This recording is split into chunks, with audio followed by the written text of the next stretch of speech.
Good morning, good afternoon, good evening. Hello, hello. Let me know if you can see and hear me okay, please. Thank you for your patience with my flexible start time.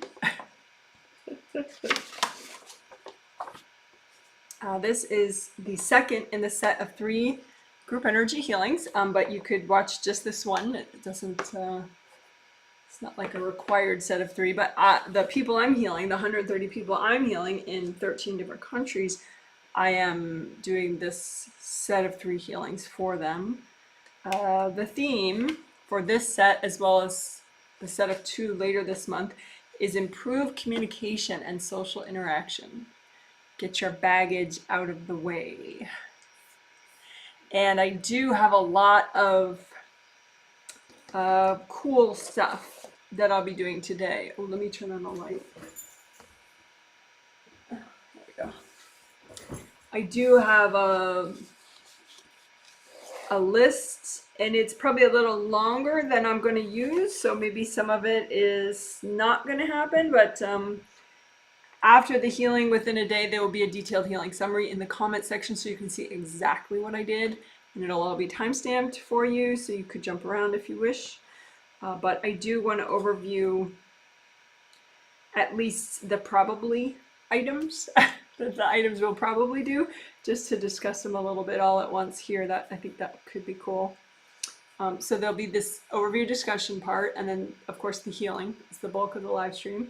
And then just a few minutes at the end, there will not be, my new normal is no reading people at the end, so don't post a question about, Janet, can you read my life or whatever. If you do want me to look at your energy or something about your grounding or something you've been working on energetically, you could post it under any video at any time, and I'll post a reply when I have time. But I am excited about today. Can see and hear you. Thank you for the confirmation. Hey Janet, I can hear you from cloudy Las Vegas. Yeah, we're very cloudy too. I'm hoping for rain. That would be so great, but I don't know. Can see and hear you. Sunny and 73 in Evergreen, Colorado. Lots of emojis of flowers. Good. My social interaction is limping. Yes. Well, you came to the right place. Welcome, welcome, welcome. Everyone has social baggage, and it is workable. That's the good news. With energy healing, most everything is workable. Everything within your having to do with you is workable. Other people, not so much. But part of what we're going to do today is clearing resistance to other people and their behaviors and actions that you might have an issue with. So that does help inwardly a lot. Like, for example, someone in their survey was saying that they are very frustrated about their husband because their husband's very crabby all the time. And so can I make him not crabby all the time? I mean, he does get some healings regularly, but he's older and he's very set in his ways. He's not really looking to become less crabby. he's sticking with it. But I can help her clear her resistance so that as he is crabby, it doesn't bother her as much. And she has stronger boundaries with it because she's less resistant. I mean, that's the wild thing, is that if you resist something, it blocks up your energy, so then you have less boundaries with that. You have weaker boundaries with that very person that, you're thinking is irritating or whatever.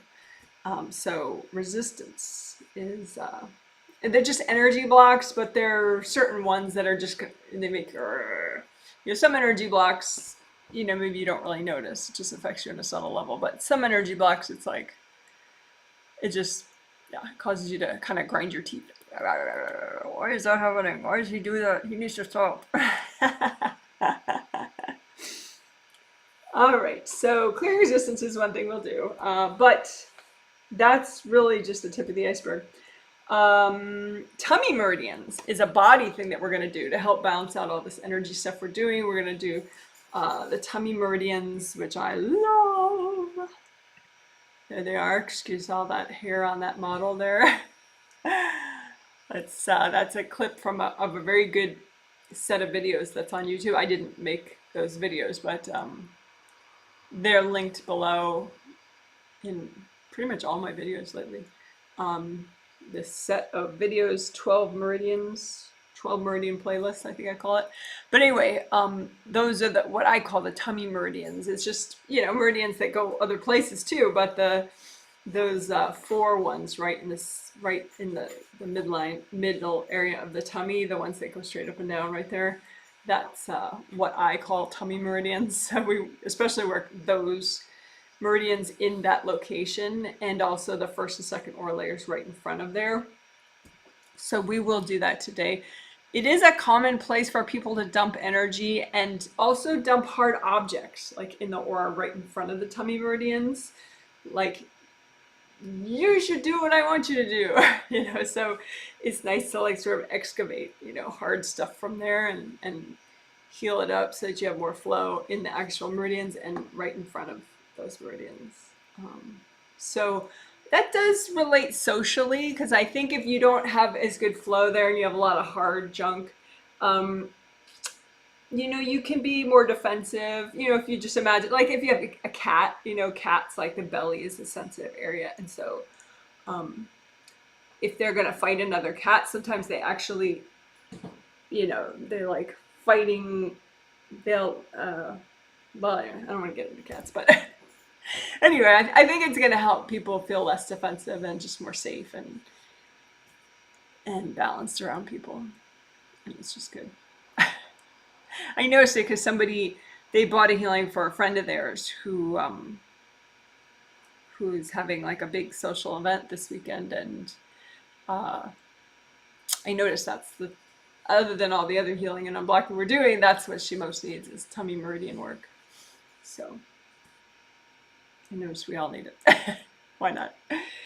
An interesting thing that is also socially related, cover letter baggage is what I'm going to call it. Cover letter baggage. So, like, okay, if there's a resume and you put a cover letter on it, I don't know if, it's just sort of a business thing. If you're applying for a job, you have your resume and then you have the cover letter in a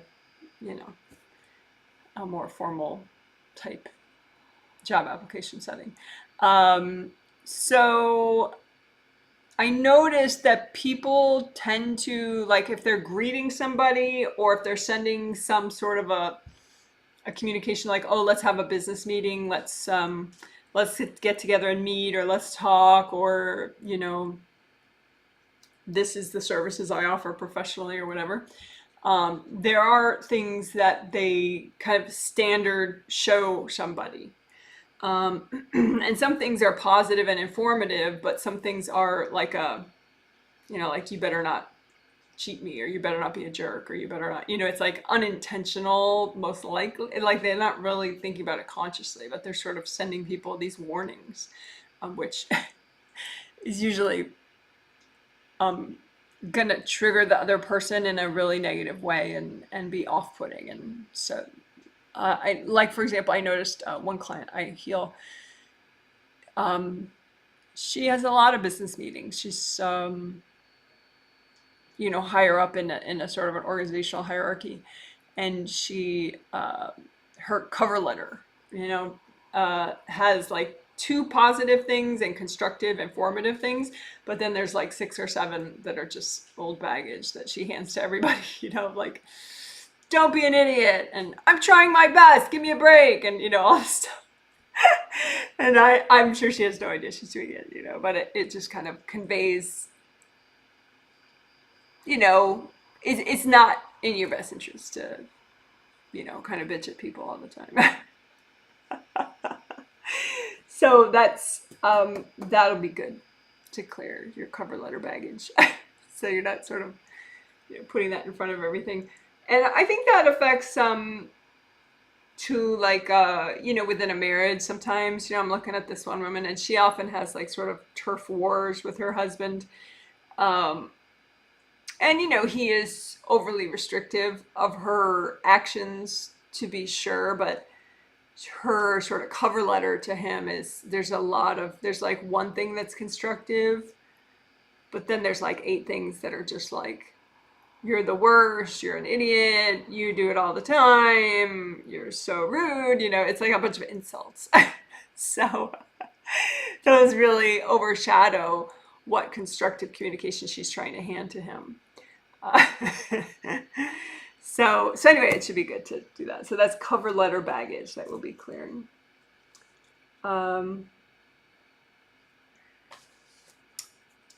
So let's see. Oh, and something that doesn't have to do with the theme, but I noticed as I was reading people's surveys, I read everybody's energy that fills the survey out, sometimes, very quickly and sometimes more in detail.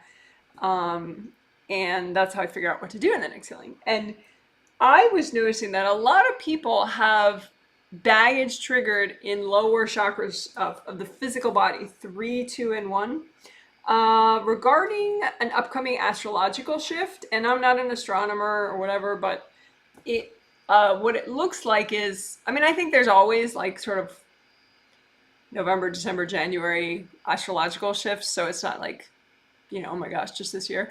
But I don't notice it usually being triggered this early. It's September 3rd now. Usually I see it more like early mid-October.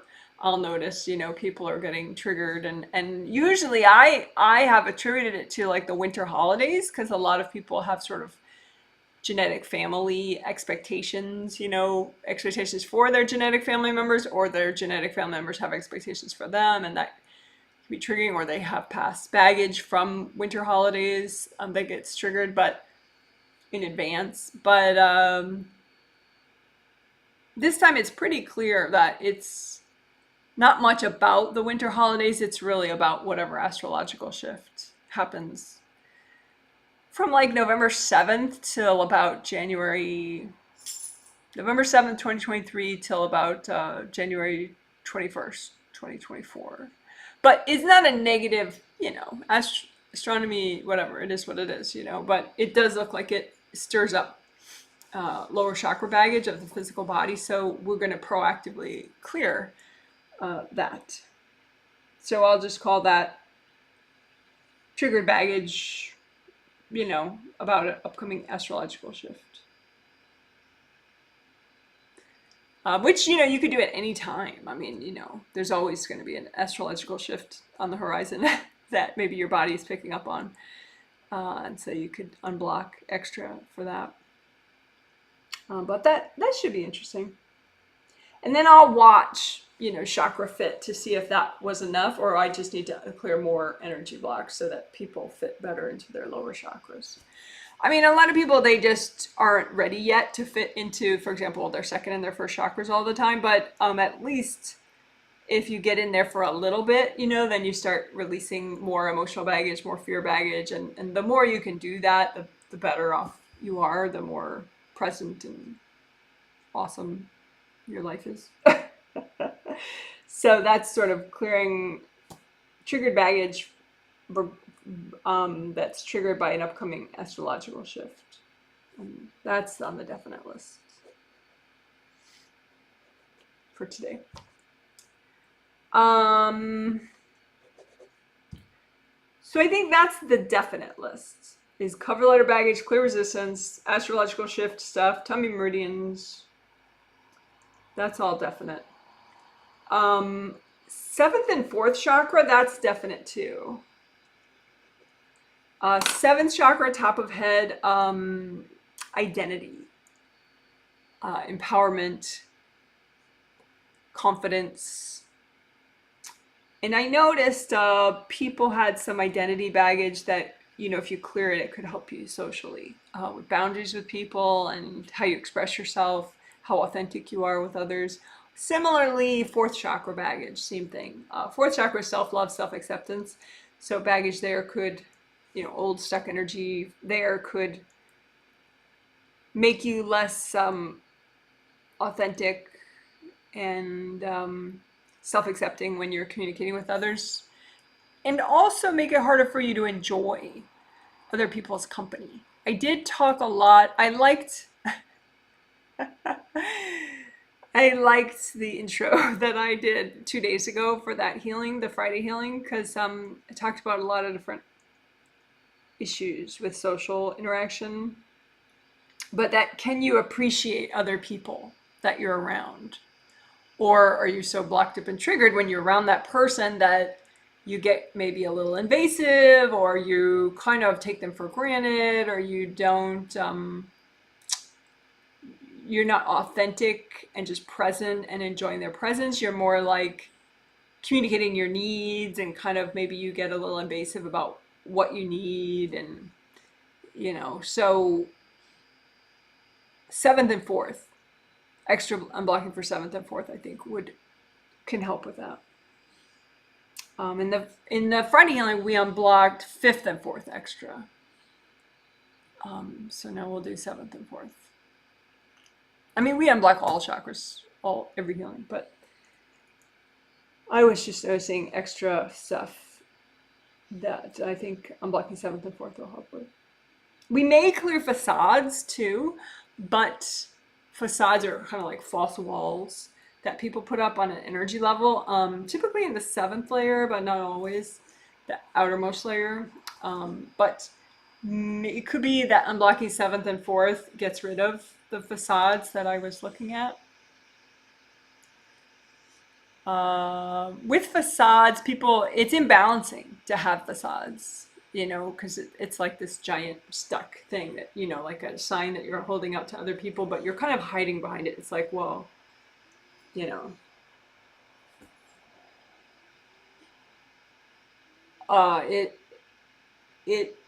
keeps the other person from having a better rapport with you too, because they kind of sense that it's just bullshit.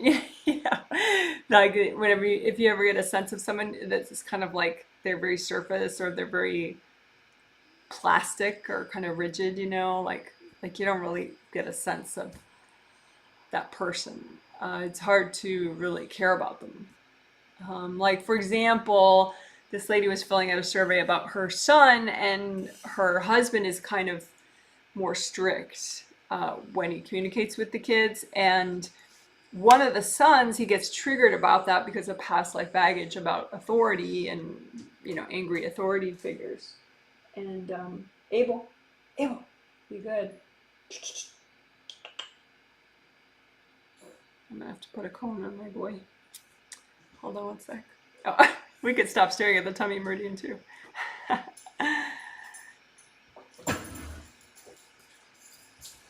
Abel. Can you be good? You gonna be good? Mm-hmm.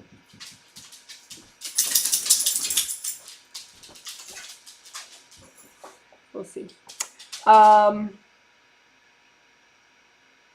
But anyway, so this kid gets triggered about authority figures when he talks to his dad, and his facades go up.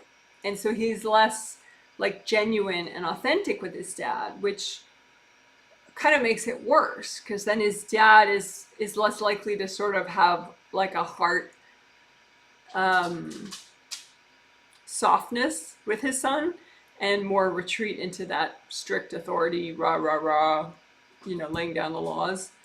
So it's sort of this dance, so I can help the boy to, unblock his 7th and his 4th more, so that he's more comfortable with authority, so that, he has less facades up, so that he's more likely to be more genuine with his dad, so that his dad might form a stronger bond with him and lighten up a little, be more balanced.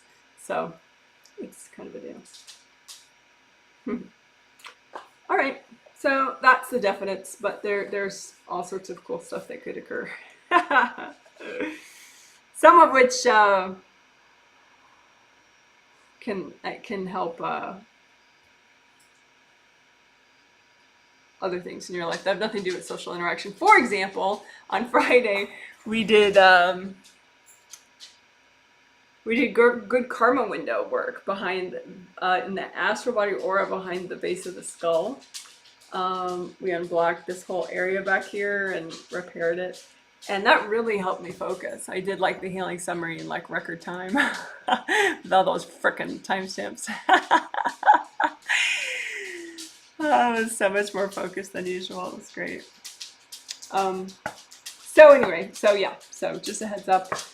Even if you're like, oh, I think socially I'm just perfect, there's probably in other ways that this healing will benefit you.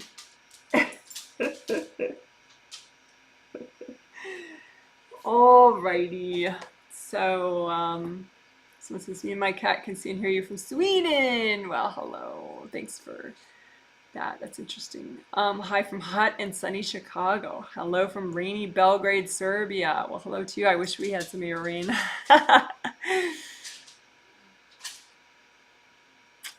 We have some water problems in our neighborhood. Like whatever company that's providing water has been blowing off fixing the pipes, and so there was like a big leak and blah blah blah. So they're telling everybody not to use much water right now. And so if it rains today, then my garden would be happy and I wouldn't have to sneak out and water it. So we'll see. I wouldn't sneak out and water the whole thing, but the tomatoes, I'm not going to let the tomatoes die just because they put off fixing their stupid pipes. So we'll see. We will see. Hopefully the angels make rain happen. All right, so now we'll do a little quiet time for like 3 minutes or so, and I'll finish my prep and say hi to the people that I'm about to heal on a spirit level, just so they have that extra reminder that the healing's about to start. And then I start the healing like that, and that's how you know I started the healing. And then shortly after that, I talk out loud, and for the most of the healing, I'm saying what I'm doing as I do it, so you could use it as a walkthrough if you wish. All right. So thank you for your patience with my 3 minutes of quiet time. Get my dogs up too.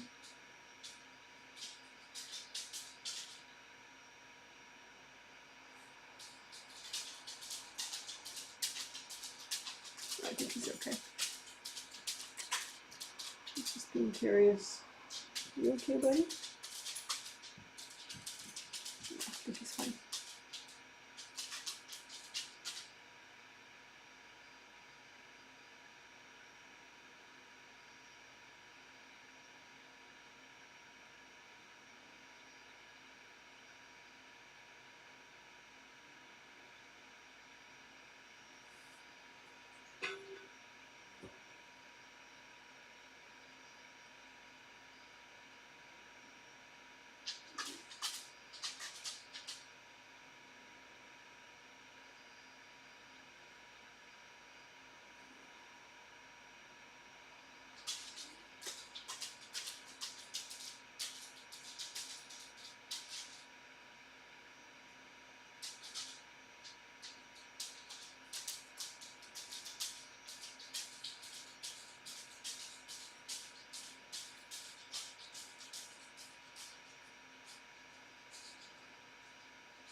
All right, thanks for reading.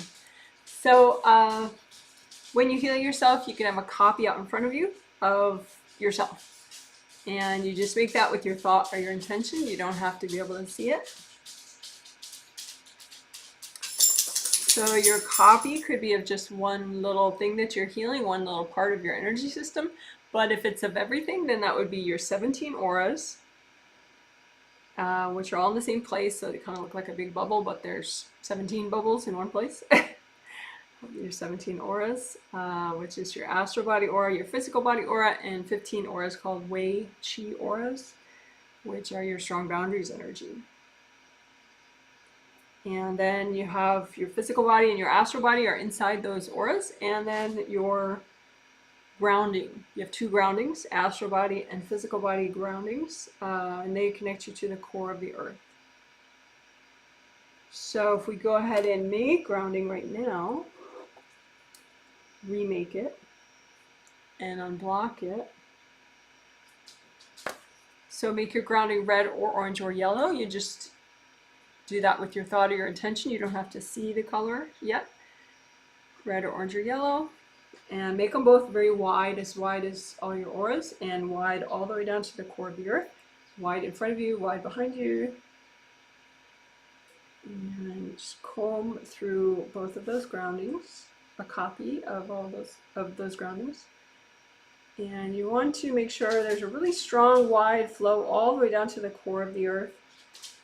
So if you sense any clogs or anywhere the energy slows down, just use lots of gold light to unblock there.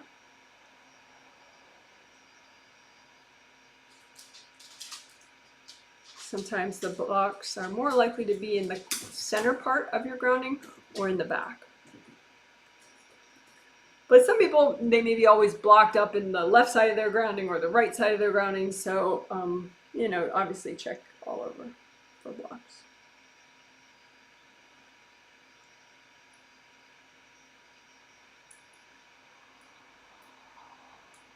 And you can just, with your intention, sweep all the blocks into one spot and melt them all at once with gold light. Sweep all the blocks into one spot, melt them all with gold light. Sweep all the blocks into one spot, and anything that's not melting, just give to your angels. Angels, here you go. You can also do like sticky gold wax for your grounding, just gold light for your hands that sticks to anything that's not you. And just lift it all out like a chunk. Angels, here you go. Sticky gold wax throughout your grounding. Stick to anything that's not you. Lift it out. Give it to your angels. Angels, here you go.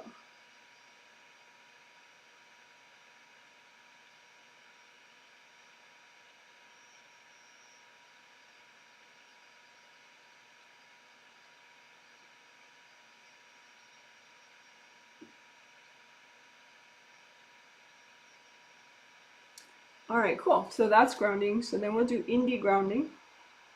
That's creating grounding and unblocking it. So then now we're doing indie grounding, which is a variation on that, where you just check the outer surface of both groundings as they go all the way down to the core of the earth, and you use gold light to melt away any connections to your grounding from other people. Just melt those away. Also, you can have hard objects that were thrown at you, maybe halfway stuck in your grounding, so you can just ease those out, give those to your angels, or melt them. Angels, here you go. Angels, here you go. So that the outer surface of your grounding is nice and smooth and flowing. No leaks.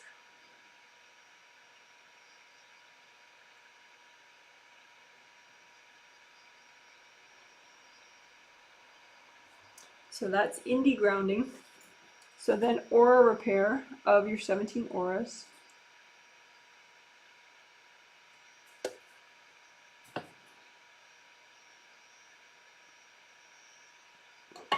Okay, so aura repair of your 17 auras. Just have a copy of all of them out in front of you.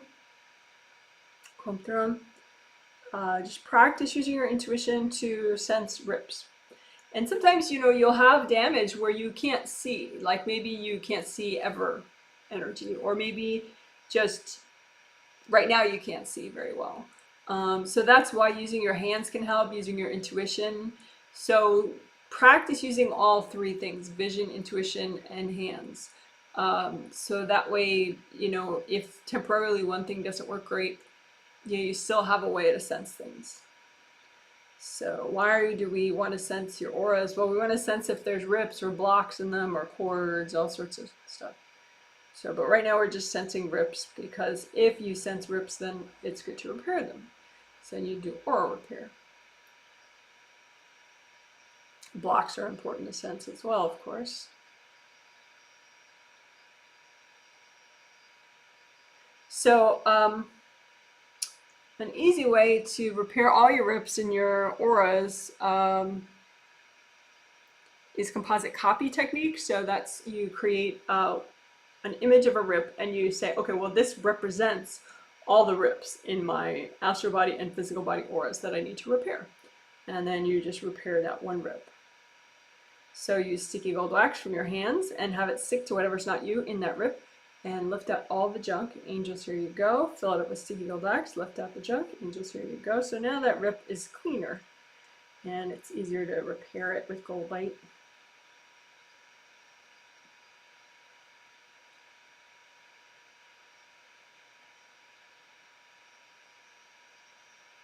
And you can also have hard objects stuck in the rips, because that's how the rips got made. Someone threw energy and hard objects. Sometimes people just throw energy, no hard objects. But anyway, lift out the hard objects. Angels, here you go. Angels, here you go. And then you can have invasive beings hanging out in the rips, because rips leak energy and invasive beings are attracted to that.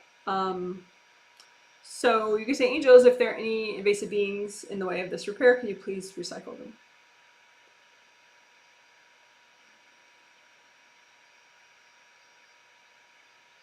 And then keep going with your repair, gold light.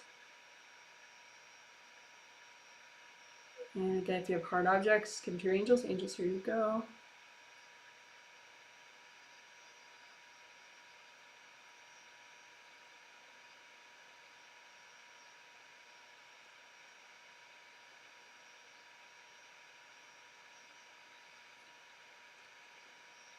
Alright, so that's the basics of aura repair. You're repairing rips. We'll also melt aura scarring and bruising, and this time we can just, you could make a big pile of all the scarring and bruising out in front of you and melt the pile. But sometimes, you know, you might just want to change it up and do it differently, so you can just imagine the literal way that your space is with all your auras and your physical body and your astral body and both groundings, and just have the gold light go to those hard stuck areas so that you can melt them.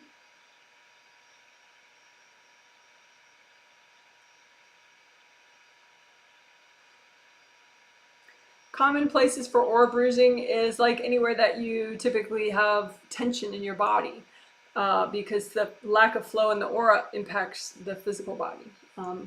So, for example, behind the back of your neck and shoulders, base of your skull, that could be a common place, your aura behind there, for aura bruising. So you can just melt away the aura bruising behind your head, neck, and shoulders.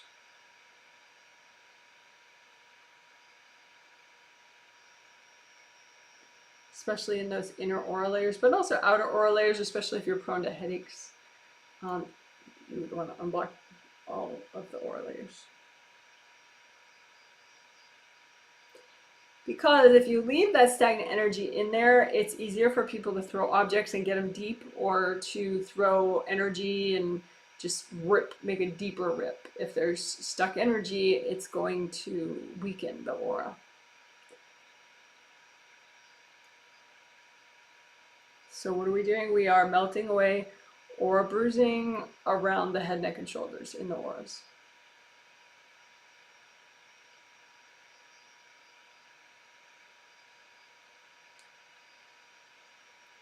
Also in front, around the eyes and the cheeks and the forehead. We have aura bruising around there.